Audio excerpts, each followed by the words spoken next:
कि बज़्म नाज़ बिस्मिल, ये जितने भी कलमकार है, जितने भी शुराए किराम है, इनकी अदबी खिदमत का इतराफ करते हुए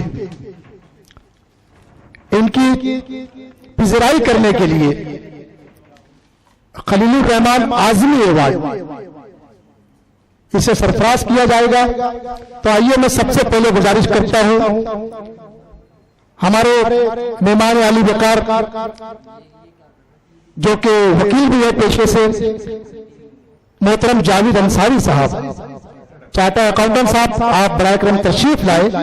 और हमारे बहुत ही मोहतरम मोहतशिम और अजीज आली जनाब डॉक्टर जाकिर खान जाकिर साहब को अपने दस्ते मुबारक से खलील रहमान आज़मी अवार्ड पेश करें। दोस्तों आप लोग तालियों से इस्तकबाल कीजिए।